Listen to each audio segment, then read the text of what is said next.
no love is fully requited. No love is equal. No love is fair.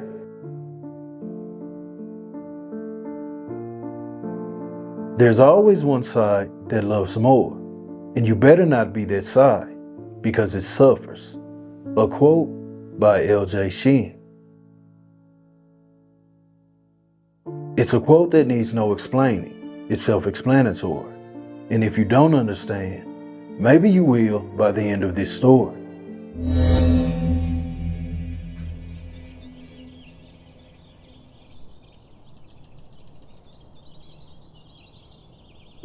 June 28th, 1997. The world would make way for DeAndrea Funchess. She would be born to her mother, Bernadette Davis, and her father, Herman Funchess, where she would be raised in the state of Ohio. When DeAndrea entered this world, she would be her mother's first child. So needless to say, her life changed. As the saying goes, nothing goes as planned and things wouldn't work out between the parents, but they would maintain a healthy relationship for their daughter's sake. As the world turned and the years began to pass by, DeAndrea would grow from a toddler into a curious child. She's described as someone who was funny, she was loving, someone with a bright smile and a great character.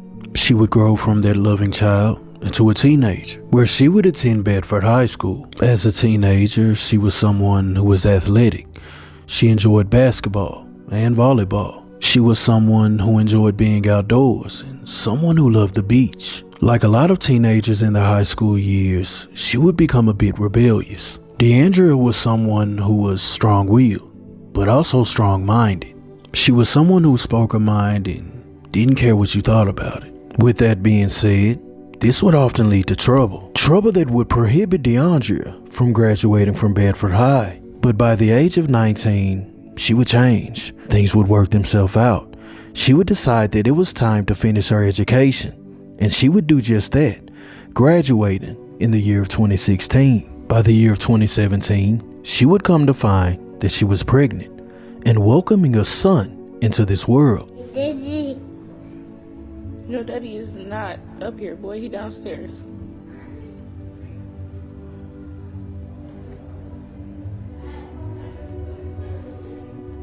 Why is you drooling on me like that?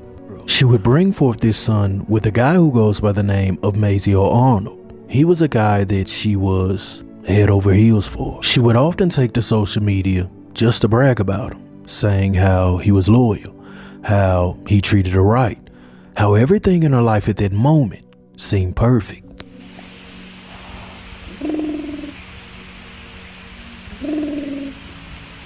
Do it. By the year of 2022, DeAndrea would be 24 years old. By now, she's the loving mother of 2 children. She's still with her boyfriend Mazio and things seem okay. Together, the couple are sharing a home in the Hartwell area of Cincinnati, Ohio. From the outside looking in, everything seemed great. But as the saying goes, nothing is always what it seems, and no one knows what the future holds. February 15th, 2022, the authorities would be dispatched to the 300 block of West Galbraith Road. At this time, the authorities are responding to a call about a person who was unresponsive. So the authorities arrive on the scene. But when they get there, they don't find someone unresponsive.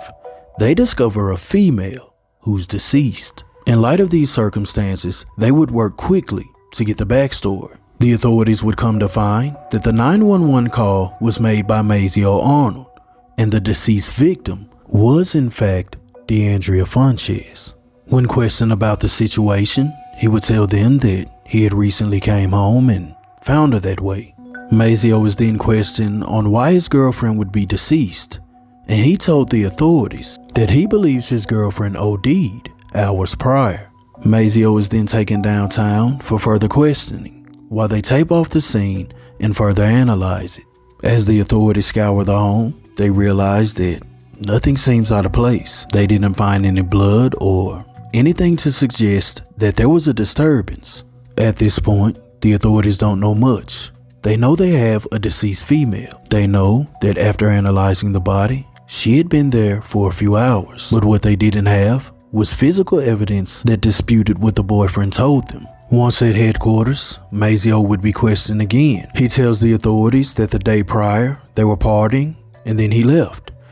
And when he left, she must have taken a little bit more, and this is what caused her passing. Now, it isn't clear exactly what they were taking that caused the alleged overdose, but nonetheless, this is the story and he's sticking to it. After a few hours of questioning, Mazio is eventually released.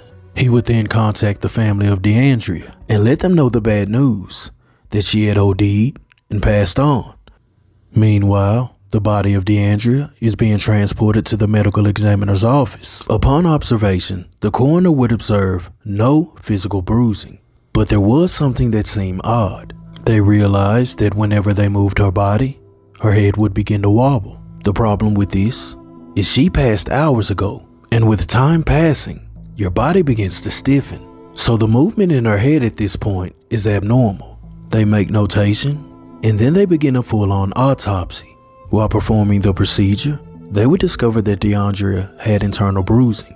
They would also discover that she suffered from atlanto-occipital dislocation, which in layman's terms means that the connection between the spinal cord and the base of the skull had been severed.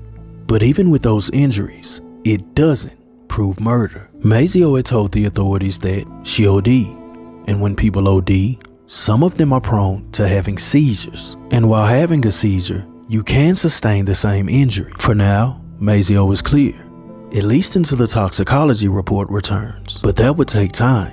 In fact, she passed on in February, and those reports didn't come back until April. And when the paperwork came back, guess what? There wasn't enough in her system to cause an OD. The coroner would then request her medical records. At this time, they are most likely just trying to make sure that she doesn't have a history of seizures, and if she had ever been admitted for substance abuse. With no red flags in her medical history, the coroner would make their final decision. After a lengthy investigation and 5 months had passed, DeAndrea's case would officially be ruled a homicide. While the case of DeAndrea was being investigated, the family was constantly calling, looking for any type update. After all, this was taking months. But after 5 months, they would finally have the answers that they were searching for. But to add insult to injury, Mazio Arnold would be arrested for her murder. And during those 5 months while they were investigating this case, Mazio was still around her mother. Nothing had changed. They were still on a talking basis, and as far as the family knew, she OD'd. But now they know that's not the case. They are just shocked after learning that their loved one was killed by her boyfriend, how it was done in particular. Good evening, I'm Trisha Mackey. And I'm Rob Williams. The family saying they were talking with the mother of two suspected killer for months, not knowing he was a suspect in her death. Or how it happened. Yeah. Courtney King spoke with her family in an interview. It's a sad one. You'll see only right here on Fox 19 now. Yeah, Trisha and Rob are live here outside the Hamilton County Jail because this is where Mazio Arnold is being held on a $750,000 bond. And like you guys said, the family had been in contact with him for months. This is because he shares 2 children with DeAndrea, and they were just wanting to see and speak with those grandchildren, not knowing he was suspected of killing her. And we do need to warn you, some of the details in this story are disturbing. It's really a shocker right now to find out that he's responsible for this. Bernadette Davis is still grieving the loss of her daughter, 24-year-old DeAndrea Funchess. She didn't deserve this. Whatever the situation was, like this, she didn't deserve this. DeAndrea died in February at the home she shared with her boyfriend, Mazio Arnold, on West Galbraith Road. The couple has 2 children. Bernadette says Arnold told her DeAndrea died of a drug overdose. Which never sat right with me. From day one, it never made sense to me. But Bernadette learned the truth about her daughter's tragic death this week when police arrested Arnold for killing DeAndrea. I didn't know that it was that brutal. So I didn't get an official report, but I read it online.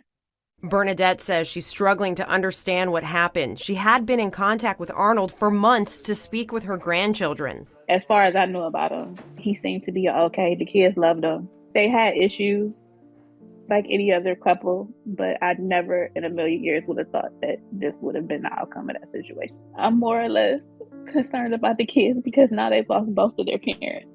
Bernadette says she wants people to remember DeAndrea for being the life of the party, but for also overcoming struggles. She says she turned her life around for her children and was working at a nursing home. She had a beautiful smile. And I just want people to remember that part, that she had a beautiful heart. A man accused of murder in a disturbing beating case appears in court. Deandra Funchess was found dead in February on West Galbraith Road. The coroner later ruled her death a homicide. The suspect, Mazio Arnold, was arraigned this morning. Court documents say he assaulted her to the point that her spinal column separated from the base of her skull. 25-year-old Mazio Arnold would have his day in court, where he pled not guilty. But while he's screaming not guilty, the prosecutors were alleging a different story. They alleged that on February 14th of 2022, Mazio Arnold intentionally took the life of his girlfriend. They say that on this day for lovers, he physically abused her, and during this rage, he caused her neck to dislodge from her spinal cord. Phone records indicate that after he committed this act, he left her there, all alone and deceased, on Valentine's Day. But to add insult to injury, when he left their home, he went to the home of another girl. He then spent time with her before returning home at 3 a.m. and making the 911 call, stating that his girlfriend was no longer here. When both the prosecution and the defense team rested their case, it was on the jury. At the time, prosecutors were seeking first degree, but the jury didn't find it that way. They would eventually find him guilty of involuntary manslaughter, which means that the jury didn't believe he intentionally caused her death. Mazio Arnold would receive a sentence of 16 and a half years behind bars, which doesn't seem like a lot of time, especially for what he did to his girlfriend. But that's just the world we live in. We live in a world where you have to prove that someone had intention, and without him saying he meant to do it, there was no way to prove that it was intentional, so first degree was off the table. So he'll spend the next 16 and a half years behind bars before being a free man. And it honestly just seems so unfair, because the truth is that even if it was an accident, he had zero remorse. The guy went and saw another girl when his girlfriend had just passed on the day of lovers. You want a little bit more proof that he's not remorseful? Well, he's currently in jail seeking a girlfriend. Him saying that, hey, I'll go into that. Funchess did contact me on GTL. He is actively posting in these prison pen pal groups and looking for a little attention, while completely neglecting the fact that their children no longer have a mother or a father. The kids are doing okay. They are now under the care of DeAndrea's mother, and one day they'll have to learn the story of how their loving and devoted mother fell victim to the hands of their father, a man who DeAndrea loved with everything she had. Now every year, February 14th will roll around, and as love is in the air and chocolates and teddy bears are being exchanged, a family will be thinking about a loved one, a person who brought smiles to their faces and joy inside of their hearts, a girl who was the life of the party, someone who had extremely big dreams for her children, and it was all taken away by the hands of someone she loved. Rest in peace, DeAndrea Funchess. Thank you for being a light for others. Time will say nothing but I told you so. Time only knows the price we have to pay. If I could tell you, I would let you know. If we should weep when clowns put on their show, if we should stumble when musicians play, time will say nothing but I told you so. There are no fortunes to be told, although because I love you more than I can say, if I could tell you, I would let you know. The winds must come from somewhere when they blow. There must be reasons why the leaves decay. Time will say nothing, but I told you so. Perhaps the roses really want to grow. The vision seriously intends to stay. If I could tell you, I would let you know. Suppose all the lions get up and go, and all the brooks and soldiers run away. Will time say nothing but I told you so? If I could tell you, I would let you know.